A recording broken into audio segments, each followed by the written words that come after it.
Good evening, everyone. Welcome to the Sports Empire Network and my show, Sports Corner with the Conn Man. I am honored and blessed to have the guest that I have this evening. I have my man, Mike Semiao, who's one of my compadres when we're doing the show. How you doing, Mike? I'm doing well, Michael. How are you? I'm doing great. And I have to introduce none other than my man, Reggie Williams. Reggie, how you doing, my brother? Can you hear me? I don't know. Well, Mike. Well, anyway, he was on. He was on for a minute. Hey, that's what happens. But let me give y'all, because he's gonna come back on. Let me give y'all a little something about Reggie's career, because I did a little bit of research, although I know mostly everything anyway. Williams began his career as a McDonald's High School All-American while attending Paul Lawrence Dunbar High School in Baltimore, where he played with fellow NBA players Muggsy Bogues, Reggie Lewis, and David Wingate. The 1981-82 Dunbar Poets finished the season at 29-0 during Williams' junior season and finished 31-0 during his senior year, and was ranked first in the nation by the USA. He then attended Georgetown and enjoyed an outstanding collegiate career. In his 4 seasons at Georgetown, he was amongst career leaders in scoring, rebounding, assists, and steals in school history, finishing no lower than 7th in any category. Reggie, yes, I'm talking about you, my brother. I can do this. um, As a freshman, he scored 19 points and grabbed 7 rebounds against the University of Houston in the 1984 National Championship game, which the Hoyas won 84-75. Williams was named Most Valuable Player of the championship game. As a senior during the 1986-87 season, Williams was a leader of a young team which became a contender for a national championship. During that season, he led the Big East in scoring and led the team in rebounding, steals, and block shots. And my man's God, this is wow. God. Because of Williams' play, it led Georgetown coach John Thompson to dub the team Reggie and the Miracles. The team won a share of the 1986-87 Big East Championship and the Big East Tournament. In the 1987 NCAA Tournament, the Hoyas reached the Southeast Regional Final but lost to Providence 88-73. Now, going back to his professional career, Williams was selected with the 4th pick overall of the 1987 NBA draft by the Los Angeles Clippers.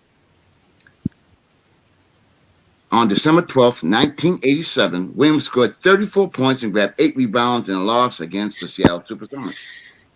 Williams would spend 10 seasons, 1987 to 1997, in the league, playing for the Clippers, Cleveland Cavaliers, San Antonio Spurs, Denver Nuggets, who he spent parts of 6 seasons with, the most of any franchise he played with, Indiana Pacers, and the New Jersey Nets. During the 1991-92 NBA season with Denver, Williams played 81 games and averaged career highs of 18.2 and 1.8 steals per game. Twice in that season, Williams recorded a career best 7 steals in a single game. On December 1st, 1992, Williams scored 35 points and grabbed 9 rebounds in a 112-105 win against the Houston Rockets. In the 1994 playoffs, Williams played a key role in Denver's unprecedented upset of the Supersonics in the first round. It was the first time in league history that an 8 seed beat a 1 seed in the first round. Now, I can go on and on and on. Reggie, can you hear me?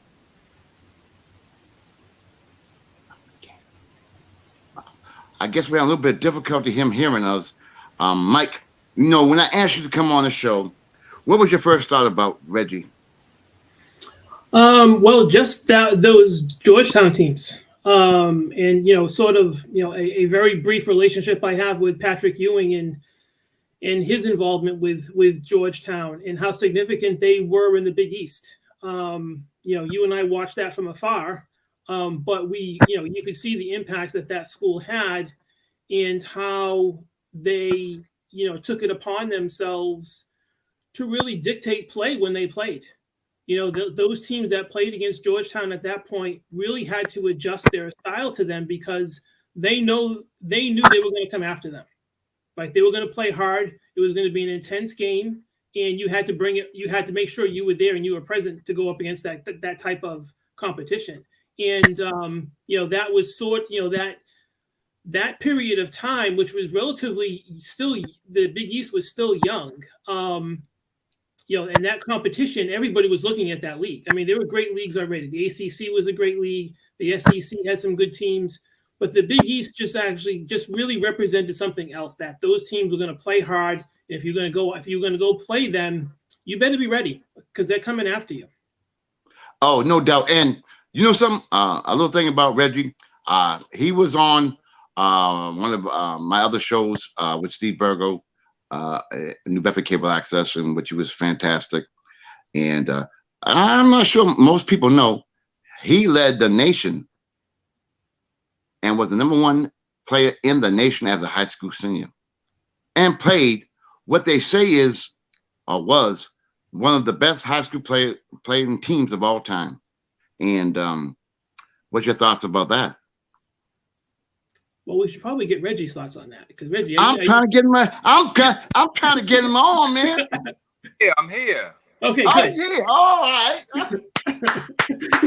right. We good, my brother. We good. Since we have the source here, I don't want to talk for Reggie and Reggie's accomplishments. So, Yeah. Well, You want to know about that? My high school team. We feel that we were the best high school team ever. We had players, Muggsy Bogues, David Wingate. We had D1 players all over the place. And we went 59-0 my last 2 years. We played all the competition, Philadelphia, where they had the best competition, we played them. Wow. Now, Reggie, you was the rated #1 high school basketball player coming out of high school. Where else was you recruited? Oh, North Carolina, Kentucky, Louisville, UCLA. It was pretty like all the major schools in the country. Oh, that's amazing, man. That is amazing, man. And what made you decide to go to Georgetown? Well, it was 45 minutes away. They had one of the best big men in the country in Patrick Ewing. So I said, why 3,000 miles away where I can go 45 minutes? I can play, one of the best. Now, obviously, to me, Reg, you already know this, but you know, to me, that's where the Big East was the real Big East. And that's why I continue to get people with such respect as yourself. I've already had Tony Bruin and, you know, the real Big East players. And that's what I want to continue to have on my show, because I want people to know and learn about how the Big East was. And having you on the show means so much to me. Can you let the viewers know how it was like playing in the Big East during those times? Oh, it was great. You know, ESPN was just coming out in 1979, so you know, the Big East just was developed. I didn't play those couple of years. I played a few years later. You know, I came to Georgetown in 1983, but the league just took the college world of basketball on fire. We became one of the best conferences. You know, you had the ACC, the Big Ten, the Pac-10 teams, you know, conferences that's been there for, you know, at least 100 years or so. So we were the new kids on the block, but ESPN kind of showcased those games, the Big Monday games, the Wendy's games. It was great coming up through that era. You know, Reg, again, I want to thank you for coming on the show. I mean, I'm honored, but I got to keep it real. You know me. You already know how I am. But I want to ask you a couple of questions. Who was the best player you had to go against in the Big East? The Big East was full of great I players. know. St. John, Ed Pinckney, Villanova. We had Pearl Washington and Syracuse. So, you know, each night played a great player. I pick it, but our rivalry was Syracuse, but I enjoyed our rivalry. But Syracuse was our. Mike, why don't you chime in, my brother? Sure. So, Reggie, when you were playing in the Big East, did you realize at that time the significance impact you guys were making in college basketball within the Big East itself? Were you guys aware of that, or are you just so locked in playing your competition you're not kind of looking outside that bubble? We were aware at the time.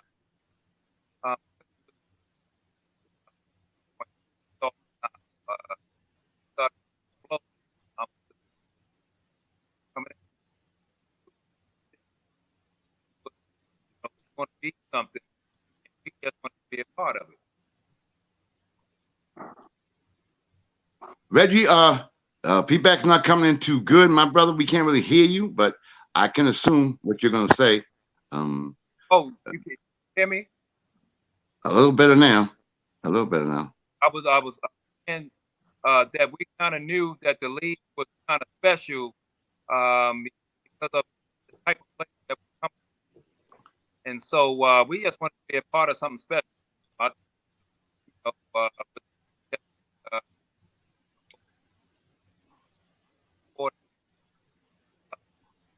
We were, great.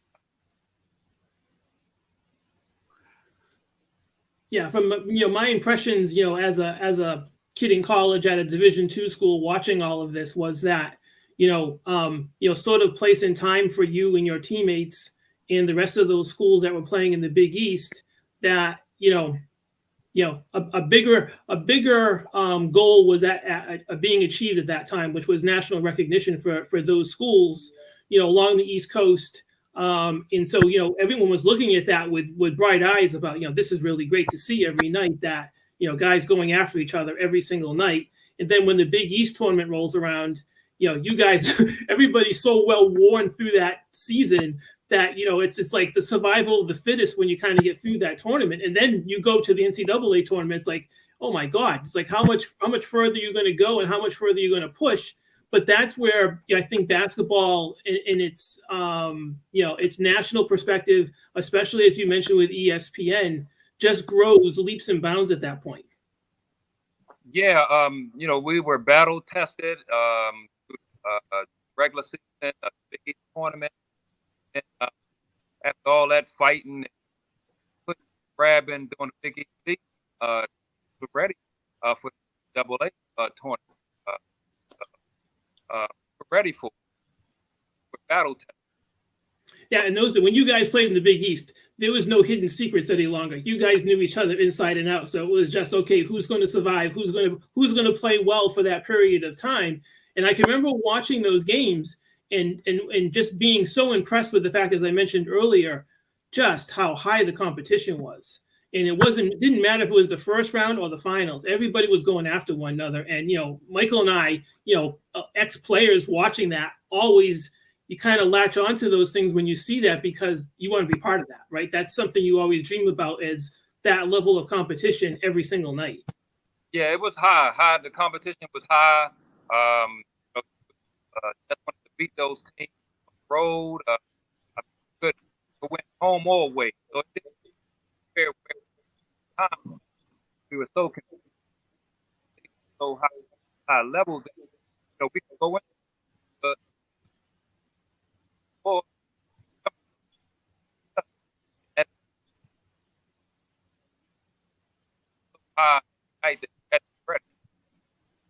You know something, Reg? We're still not hearing you very good, but you know me, I got a big mouth, so I'm gonna speak a little bit on my own right now to you. Maybe you can correct that, or we can correct it. Reg, you mentioned Patrick Ewing.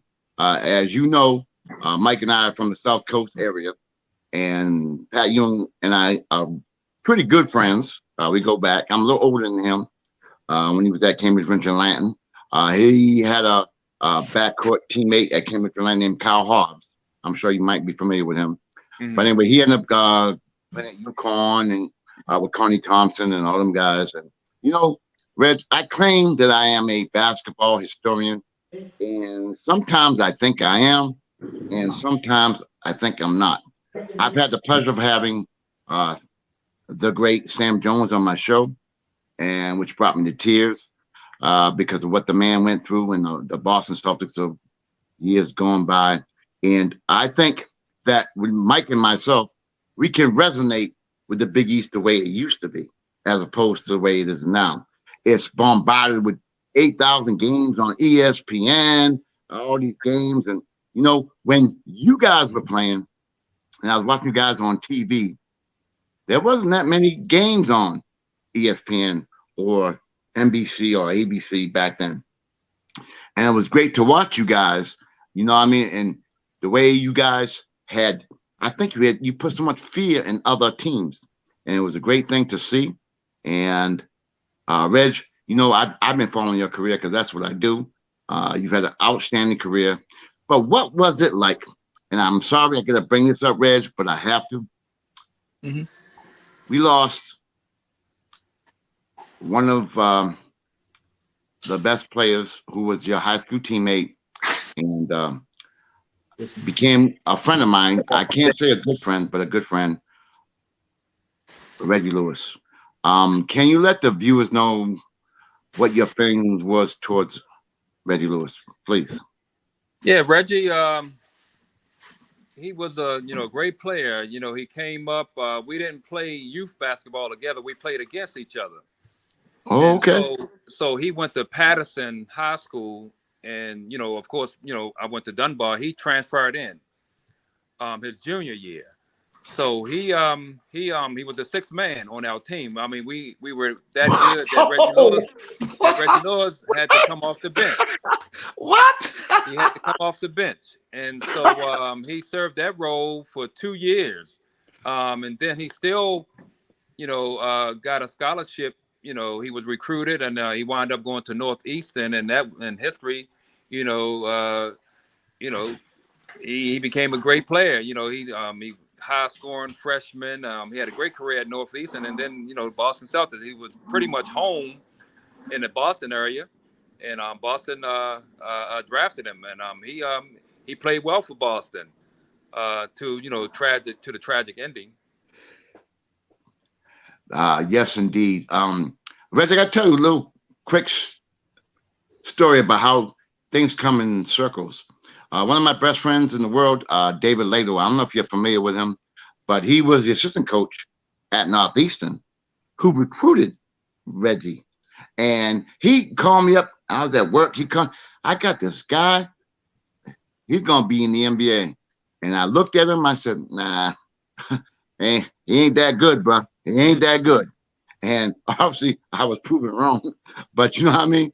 I just wanted to mention something about Reggie Lewis. He was gone too soon, and yeah. But we're talking about you right now, and Reg. Unfortunately, we may still have your good friend Steve Burgo on. As you know how we go at it. But yeah, Reg, what was your? It's amazing, Michael, that everybody knows your relationship with Steve. Oh yeah. Hey, Reg knows. Hey, Reg, can you tell the folks the transition from going to college to the NBA, and what was it like? Oh, the transition, I mean, it's like night and day. You playing against, young men, but when you get to the NBA, they grown men. That's the best of the best in the world. So you have to prepare yourself for that, because if you don't, you'll get lost in the shuffle. So it was, a great experience, though. Going from making that jump. So it's totally different. You're playing against men every night, and the best men in the world in basketball. Now, how did you adapt to, you played 30, 32 games in college. Now you're going to the NBA, you're playing 82 games to travel and all that. How was that experience? Because a lot of people really don't know. Yeah, that's just a third of the season right there. All-Star break you usually put in close to 50 games before the All-Star break comes in. But, a lot of guys, myself included, hit the wall a little bit, got a little tired after 30 plus games, but you just have to, endure that and get your body ready and your mind ready.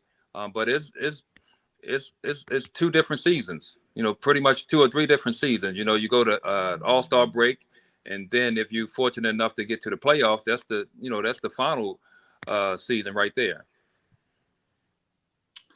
Mike, you want to chime in? Sure. So Reggie, who was your mentors when you got into the NBA? Who actually kind of guided you through this?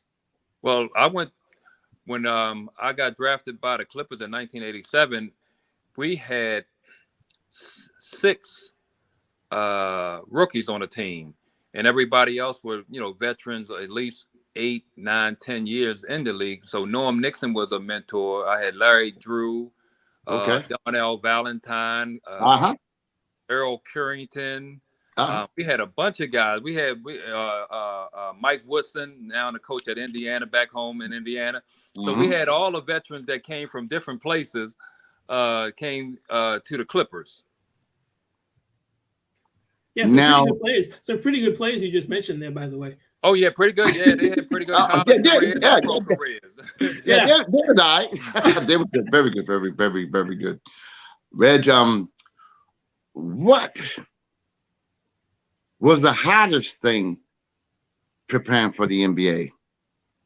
What was the what again? Hardest thing to prepare. The hardest. Okay. Just I guess time management. I mean, because in college, you go through your school, you're a student athlete, but when you're in the NBA, you have so much time. Like we practice 10 to 12. So what you going to do the rest of the day? You know what I mean? But you have to figure out, when you, not doing anything and don't have anything planned, that's the devil's, hiding place right there. So your mind can go wandering all over the place. But so you had to, manage your time and find things that you like to do, because you, just like I said, you practice, 2 hours a day in the morning, and then after that, what you going to do with your time? Good. Excellent. Now, before I let Mike chime in, I want your take on, I spoke about my good friend Dave Lato. Right now, he's working with Kevin Ollie, and they're doing something in Atlanta, which is kind of affiliated with the NIL.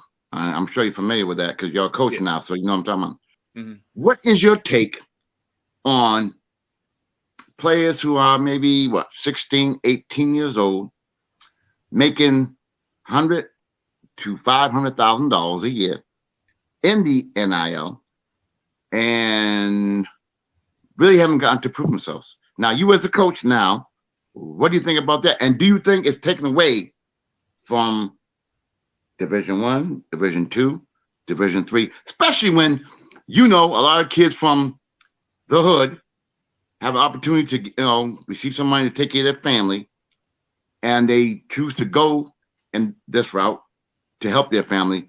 What would you say about that? Well, the way I feel about that, Mike, is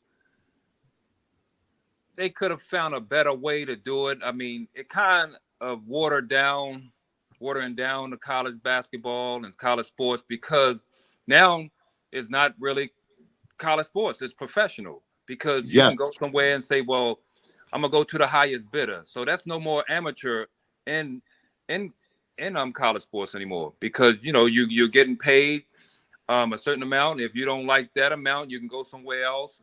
And then the other thing that I don't like, the portal, that you can go somewhere every year pretty much and play. I was watching a Georgetown game a couple of weeks ago, and I heard the announcer said somebody had this is his 3rd college team, and I said, what? But I agree with the portal, but I think you should get 1 transfer a year. You know what I mean? Not throughout your college career. Yes, that 1 transfer where you can play, but guys are going they somewhere every year. And so I don't think, I don't like that about college basketball. But for the money part of it, is professional to me. It's like a semi-pro now. And it's not college, a bunch of kids now playing, having fun, and you didn't have to worry about the money part. But, this is where we're going now.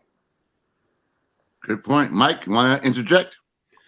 I do, yeah. So the transfer portal is actually to Reggie's point, the watering down of college basketball, and not really, and this has been coming for a little while just because of the one and done, right? The one and dones actually have had a larger impact because it was taking place in a longer period of time, and those schools that were dominant during Reggie's time and prior to that, the UCLA's and North Carolina and Indiana have been impacted, right? They just can't build that kind of depth from a freshman all the way through a senior class. And so now when you have the transfer portal, it's even impacting even further, because even the one and dones, you can't even anticipate what's really going to take place because you don't know if kids are staying with you or not. And that's changing college basketball, and not for I don't think positively, because I have a hard time watching because I can't keep track of kids anyways, but yeah. It's just, you're used to certain kids being there and you're trying to read scouting reports and it's like, okay, where did this kid go? And, it's happening not just college basketball, but college football the same way, where you got some kid who is going to be a quarterback for 4 different colleges before he graduates, and maybe a 5th year.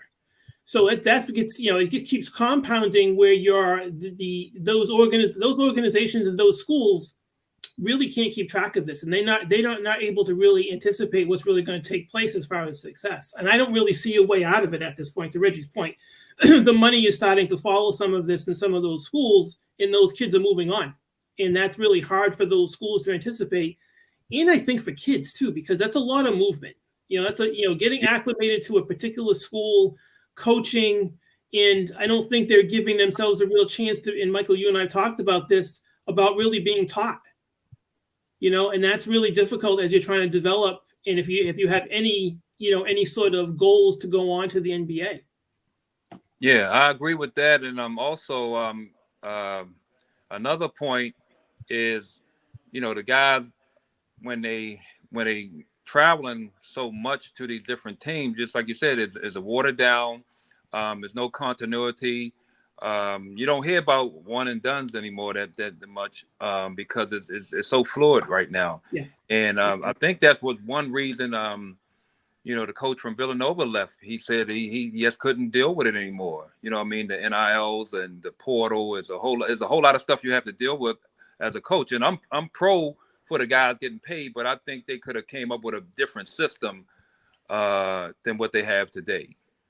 And I don't think at this point, right? I think it's so early in that whole process. We don't know how successful any of that it's going to be down the line, right? Yeah. We don't know yet. And there's been a couple of guys that have come out, but they sort of came in and then petered out pretty quickly. And that's, again, a reflection back to what is college basketball doing.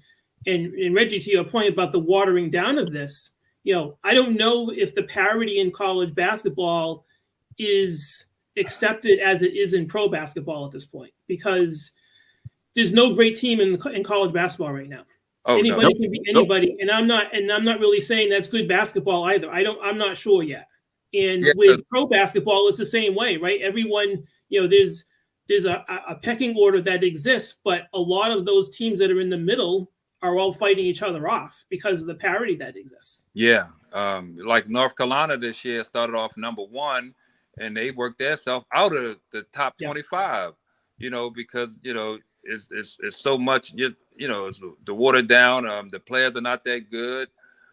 So they're gonna have a problem. I do see a problem coming. I don't know how long it's gonna last before they try to change some things up. But I want to see kids play, and then when they're good enough, they can get drafted. But to the NBA. But I am for I'm pro for the kids getting some money, because a lot of kids come from communities that don't have a whole lot, and I think that it should be a better system. That's all, a better system. Reg, I got 2 questions for you. Number one, what is your take when you sit down and watch college or NBA basketball as opposed to when you played? Question number one. Question number two, you being the coach.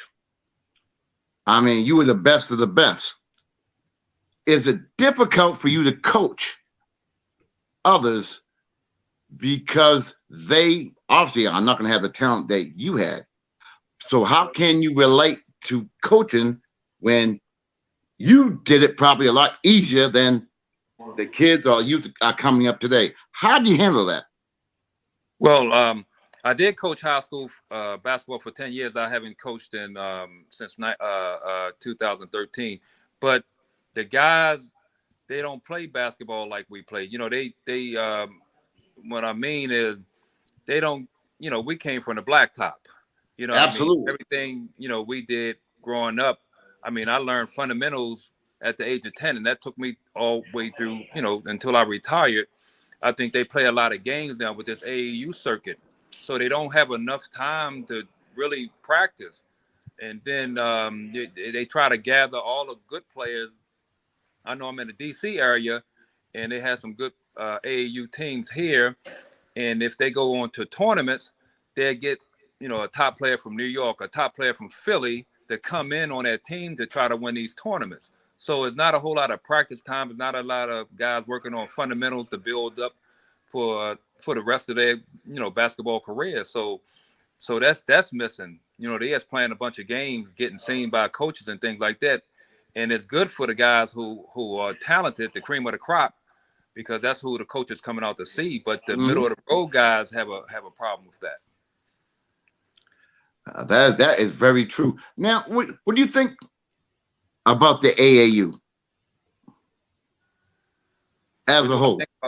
As a whole, I think it's a good system. But you know, just like I said, you know, they're gonna take the, you know, the best of the best. And then you know, it's good for exposure and things like that. But as far as getting, you know, guys like the middle of the road guys or below that, you know, working on their game to become really good, it misses out on that part of it. But I think it's a good system, you know, to get the guys exposure, but it's still missing some levels to it. Now, one more thing before I let Mike chime in. Now, when you and I was back in the day, they really weren't recruiting players overseas. The G League or CBA really wasn't that relevant back then. So in order to make the NBA, you had to make the NBA. There wasn't that much. I mean, you did or you didn't, which kept the best of the best. But now we got the G League, we got European, we've got all kind of leagues. Do you think that it's been watered down? And do you think that it's good that there is a G League and the European influence is a positive or a negative? Because it's taking away jobs from the players from the United States. What's your take on that? Well, I think, you know, they had planned that years ago with David Stern, try to make this a global type of game. Correct. When you say NBA champion, you know, it's a world champion.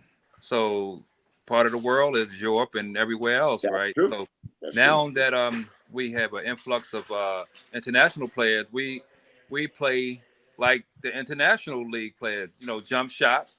You know, the big man is gone.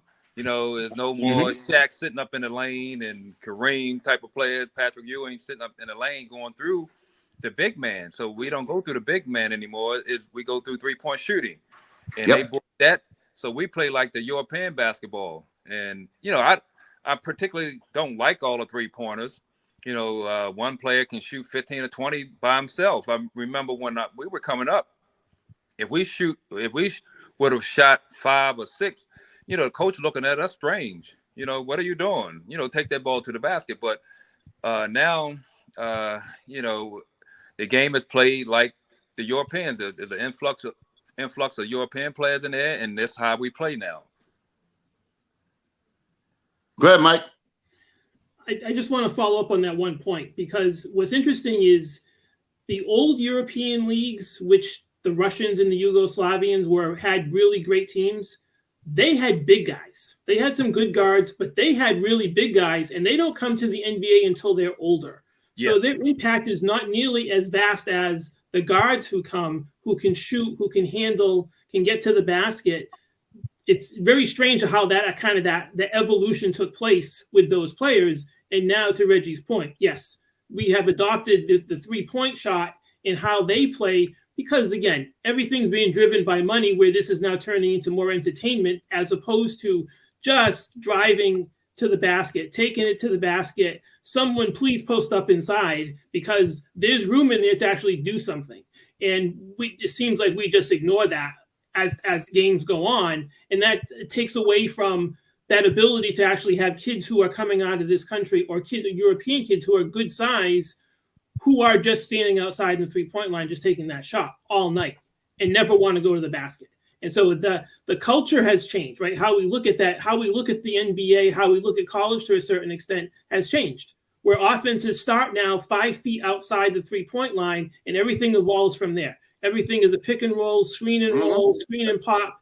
There's nobody going to the basket, because of the fact that, Michael, you and I've talked about this a lot, that medium game is gone, right? That 15-footer, that 10-footer is gone.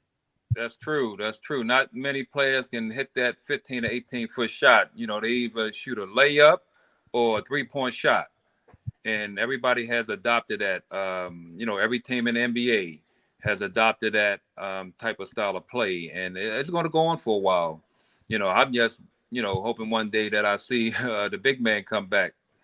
Absolutely. Even the old ABA didn't play like this. Yes. The ABA would shoot 3-pointers within their offense. It wasn't just that's everybody sitting outside the 3-point line. That was, teams collapsed inside and then dished outside to someone standing at the 3-point line, as opposed to offenses starting there and the floor is wide open and nobody will go there. Nobody will go inside to the lane, or actually foul line extended, dotted line. Nobody wants to go there anymore. And so nobody wants to go there. Yeah, nobody. Go there and get those free throws anymore. They say, let me go out 30 plus feet away and get those 3-pointers, man. And so and that's Michael, you and I talked about this. The NBA some nights excuse me looks very choppy. If those shots aren't going, there's no alternative as to how the NBA teams can play. They have a hard time adapting when those shots aren't going in, and that's when you have these upsets where a good team can't make those shots consistently, and they don't really have any alternative what they're going to do. Yeah, and fortunately for Golden State that those shots been going in, because they actually are bad shots that Steph shoots a lot. Yeah, absolutely. 30, 40 feet away. Yeah. But fortunate for them, that's how they got their championship. They couldn't get it in the inside. They didn't have inside play. So they put all that money in the bank.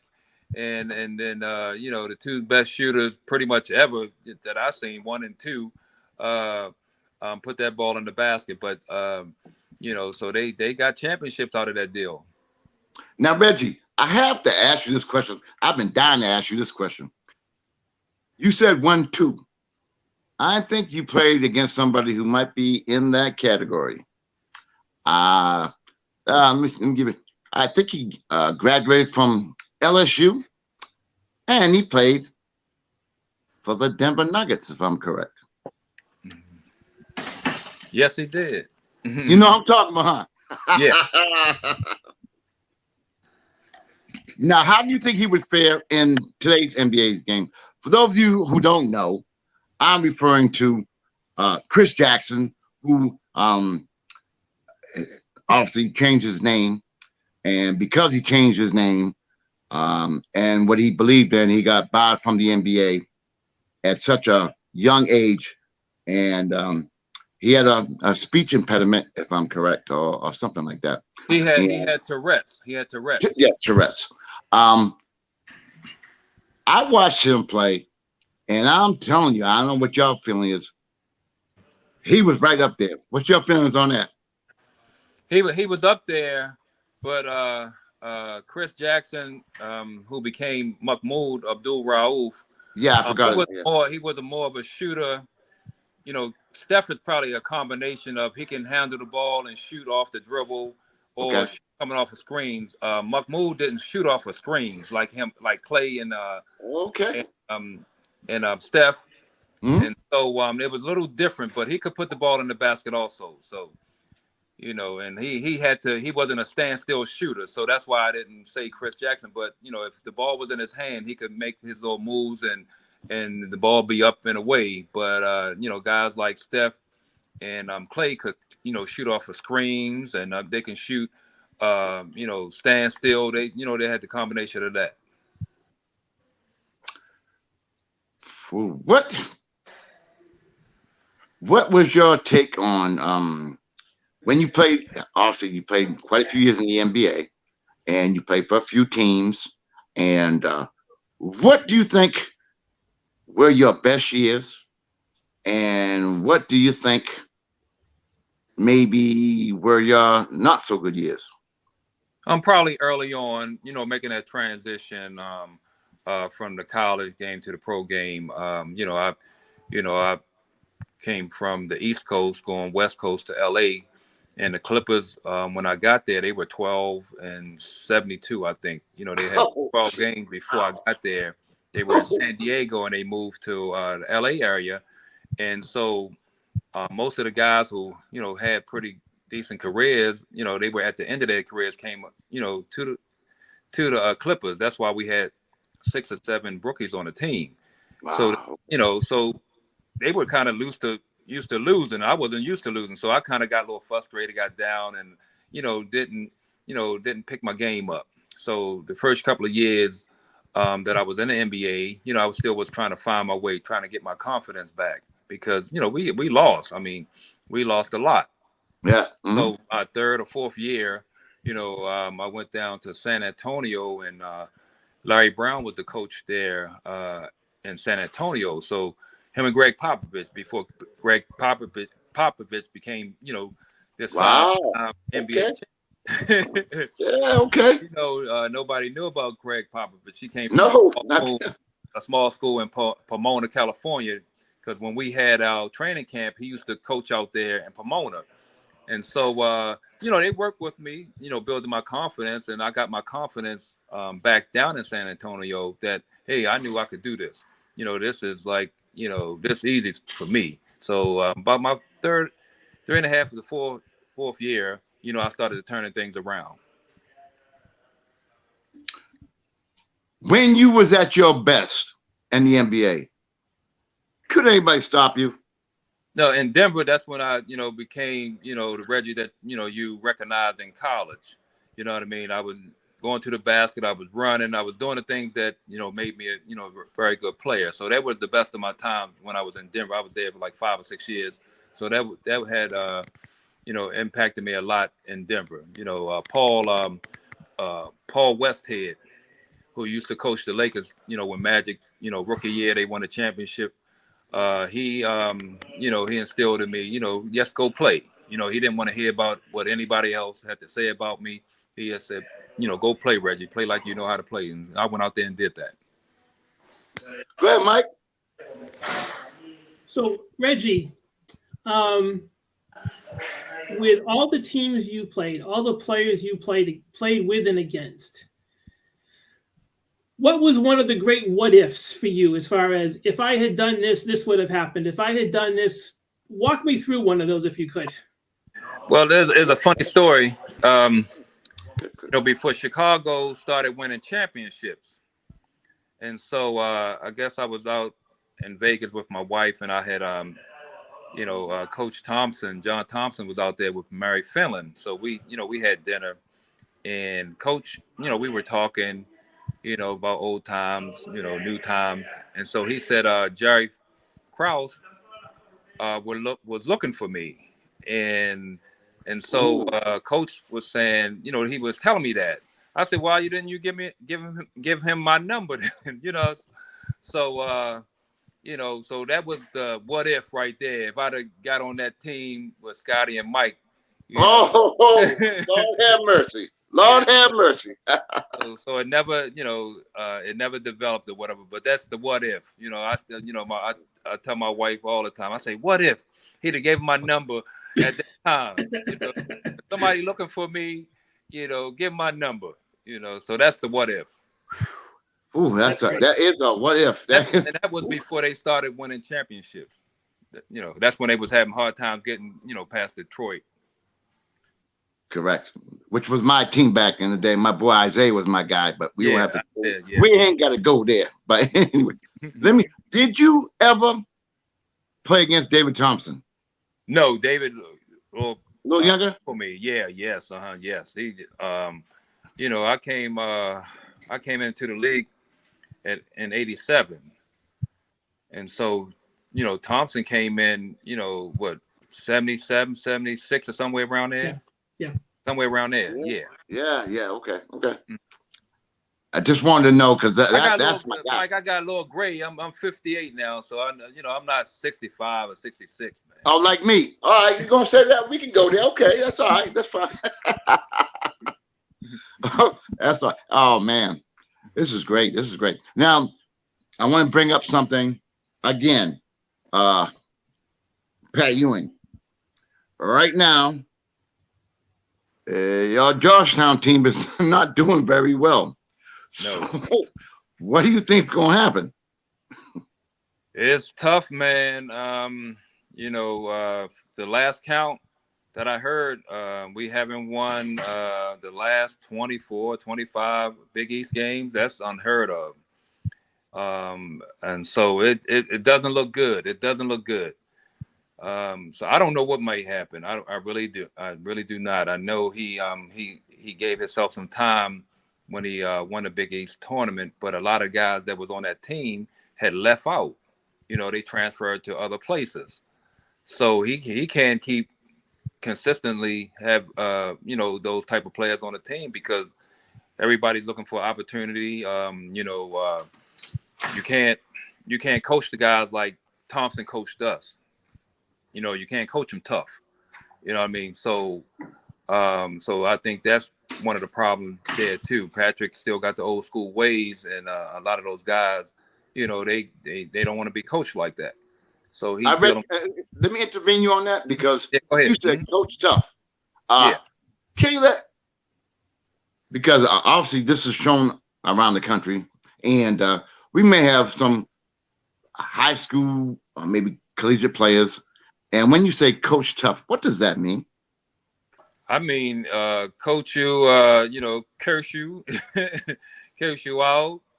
MFs and all kind of things, and that's what we were accustomed to at Georgetown. You know what I mean? He didn't hold any words, and because I came from the inner city. I came through toughness through the inner city. Played for Bob Wade. Bob Wade was an ex-football player, but Bob Wade wasn't a cursor. He was more disciplined, hard work. We practiced with bricks, sandbags, that type of thing. But he wasn't. He didn't curse you. But Thompson was a different story. So today, you can't coach kids like that. You can't coach them like that anymore. Do you think that's a positive or negative? Well, I didn't need anybody to curse at me for me to play. Because you were that good. But I mean, for those but I think you need to be coached. I think a little toughness, without the the cursing part of it. But I think the kids today need some of that discipline that we grew up with. Go ahead, Mike. To follow all that up, so the coaching tough, so not to pull myself into this, but really came from when I was at 5-star, right? That was really my first time really being coached hard. And when you saw that, and you then kind of anticipate what high school is going to look like and what college is going to look like, as young kids, that's difficult to kind of interpret and understand that, this is nothing personal, right? This is something we're trying to make you better. We're trying to make the team better. We're trying to make the university represent the university. And, getting to the point of having kids coach tough goes back all the way to youth leagues, right? That it's, the participation trophy and how you're coached in high school and how you're viewed in high school. And then what takes place and where you choose to go to school, right? And how and what coach are you going for? What kind of, what's their philosophy, and how and what do you expect when you walk in there? And so one of the questions I had for you, Reggie, something I had documented because I listened to a podcast you had done a year ago, and you were talking and you just mentioned the bricks and running with the bricks and holding the bricks in your hand. Mm-hmm. And I really wanted to understand from your perspective as a young player and a young person, the significance between your high school coach and your college coach. What did you take away from those and how that led to your development as a player and as a person? Just like I said, Bob Wade, he was big on discipline, organization, and he always said, to get us in shape, if we could take a pill, he would give it to us, but they haven't developed that yet. So, so we ran and ran and ran and ran. So by the time, the games came around, we were, better conditioned than, the other teams. And we used to run teams out the gym. But Bob Wade also was more of a father figure type of guy who, when I was playing there at Dunbar, I didn't, my family didn't have a whole lot of money, but he would, he had a liquor store that, the players, he would give them jobs for the summer. Mm-hmm. And so he would teach us how to, the business, how to work the cash register and things like that. And so he was more, if you needed help with your schoolwork, he would be there for you. Thompson was more of a, business-minded, tough, wasn't so, father-like, to most of the players or whatever. So he was more, do the job, do what you have to do, and get on out of here, type of thing. So that was the, it was a drastic difference between the two guys. Wow. Reg, I also wanted to tell you, I had the pleasure again because I'm trying to do this thing on the Big East, like I told you from, when it was the real Big East. And I spoke to a few players, Tony Bruin, a few other players, Earl Kelly from you. And I spoke to, I think, one of your teammates. Anyway, he brought you up and spoke tremendous of you. And his name, he was the captain, Gene Smith. Oh, Gene, yeah, Gene. Yeah, that's my guy, man. We had a great show, and he kept it real. And he just talked about playing for Georgetown, and he talked about so many things that were very interesting. And he spoke, well, everybody speaks highly about you anyway, but he really spoke highly about you and his experience being a captain of the team. And he definitely was not the best, but he was the captain. Mm-hmm. And I guess he had the respect of all the players. And it was cool. It was great. I just want to let you know he spoke very highly of you. Yeah, and we talk, here and there with Gene. They do a little podcast of Hoyer's Locker Room. And so, when a funny story, when I first came to Georgetown, I was a freshman. Gene was a senior. So he used to mess with all the freshmen and bother us. So I didn't like Gene at first. I didn't like him at first because he always used to, tell us what to do, because at Georgetown, it's like the military. It's like a rank and file type of situation. The freshmen, like if freshmen sit down and if an upperclassman wants a seat, he'll touch your knee. You got to get out here, young fella. So it was a lot of that stuff going on at Georgetown, like a rank and file. So when we enter a room, we wait for all the upperclassmen to sit down because they would kick you out the seat. And so, the younger guys didn't sit down because we would get kicked out the seat. We knew the guys enjoyed that type of, they enjoyed that a lot, because they had the, little power over us. That's awesome. Also, what I wanted to do is ask you, what is something that you want to express that maybe Mike and I didn't ask you, something that you want to convey to the viewers, because I am honored to have you on the show. I mean, you was the #1 high school player in the nation. You went on to play at Georgetown. Great career. Went on to play many years, I think 14 years in the NBA. I mean, what is it that you can convey to those who are watching, who they might not be as old as we are. They may not really know Reggie besides going and Google it, because if you Google it, you can see for yourself. But besides that, what is something you can convey to those who are watching the show? Just be yourself. Be true to yourself. Don't try to be more than what your ability allows you to be. Some guys, go out there for the fame and the fortunes and things like that. And we all, need money, need things to survive, take care of our families.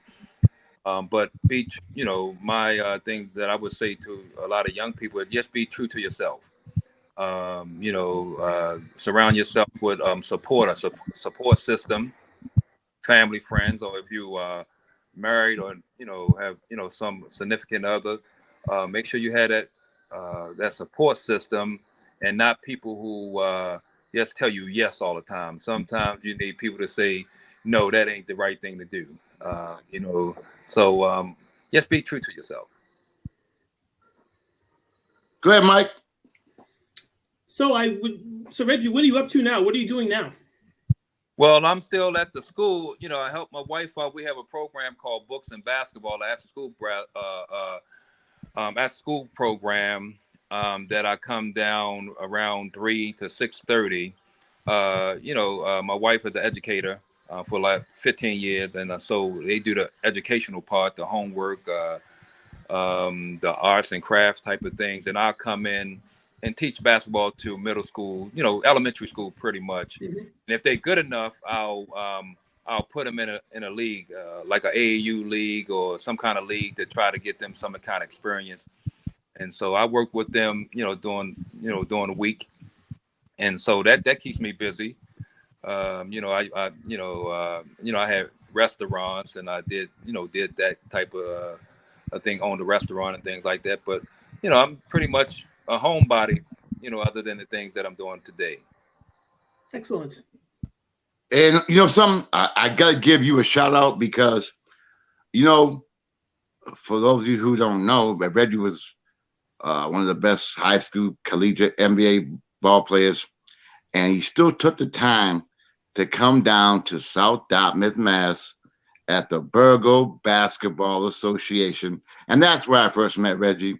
And you were so great with the kids, and you came down to vocational Christmas tournament, and I just want to thank you from the bottom of my heart for you to come down to New Bedford, South Dartmouth, and give your time, and which meant a lot to the kids and meant a lot to me and Steve and Donna and the whole crew. I just want to thank you from the bottom of my heart for coming down and doing that, because obviously you didn't have to do that. Mm-hmm. But what you did made such an impact on me. I left work to come see you. If you remember, I left work to come see you, man. But I mean, you left an impact on me, as well as Steve Burgo. You guys are good friends, and that's the reason why I'm on the show, probably because of the contacts you have with him. And I appreciate that from the bottom of my heart. Reg, you are the man. I love you, my brother, and I don't know what else, how to thank you for coming down. And thanks for having me. Thanks for having me. I'm hearing you might be coming down again, from what I'm hearing. Because I might be coming up that way because I've never been to Martha's Vineyard. I heard it. So when I come, I'm gonna make it at least a couple of weeks. Come see you guys, see you old guys. Mike, you want anything to add before we have to hit the road? I have a question for Mike. You said you went to 5-star? I did. Yes, you did. Which were Robert Morris or Honesdale? Honesdale in Pennsylvania. Okay, yeah, I did both of them. They were rough. They were really rough. Yes, I've told many stories about not bringing it back to me, but I never walked out of that camp not injured.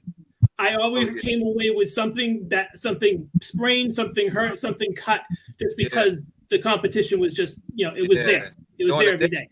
During the day it's hot, and at night it's freezing up in Harlem. arms there. Hey, Mike, tell Reg who was at the camp with you. Oh, who was there? So Tony Bruin was there. Champ Godbolt, who played at Holy Cross, was there. Eddie Lee was there from University of Cincinnati. He was a counselor. Michael Corwin was there. He was a freshman at North Carolina at the time. Okay. Rick Pitino was a very young assistant at Syracuse. Mm-hmm. Pete Gillen was there. Eddie Gillen, I was there know all those guys. Yeah, all those guys. You must have run into those guys too. Yeah, right? So I did run into them. Yeah, it's a very small circle. Mike Fratello was. Yeah, most of those coaches that came through 5-star became really good at their craft. College coaches, professional coaches. Garfinkel did a hell of a job, with that program. It's interesting. If you look aside from the coaches, which is a great impact to college basketball, but just the players that came through there.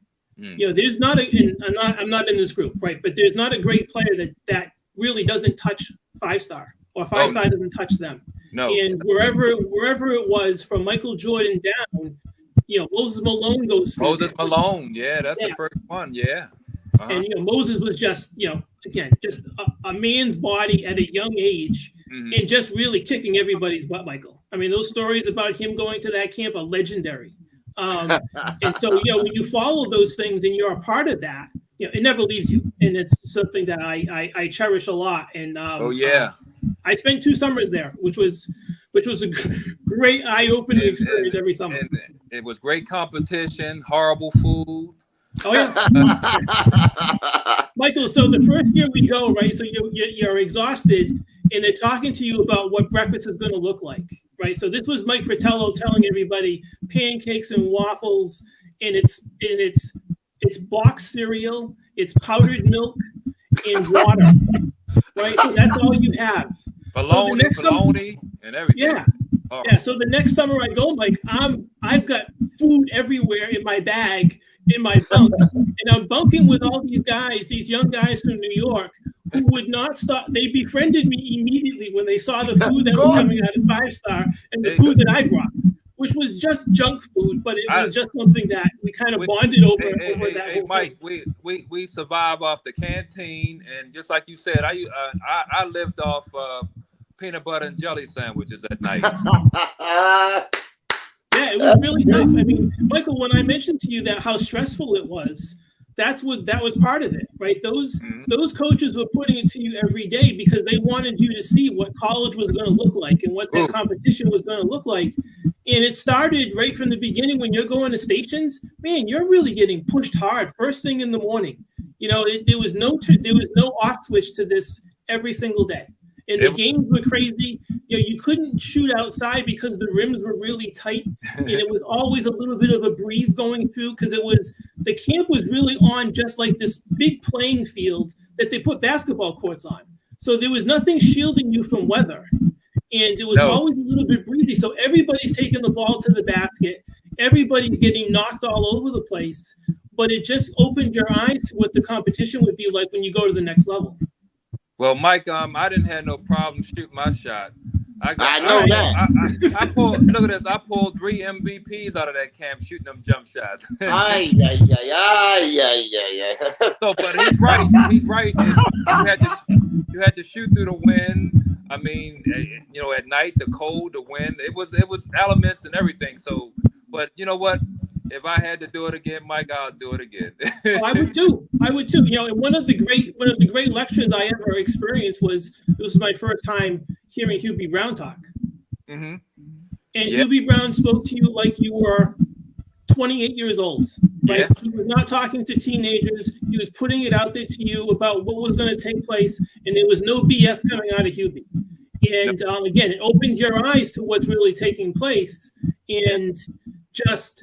Again, great lecture from him and how simplistic he made everything and what he was talking about. And it was talking about boxing out. It was talking about making a behind the back pass. It was talking about feeding the post.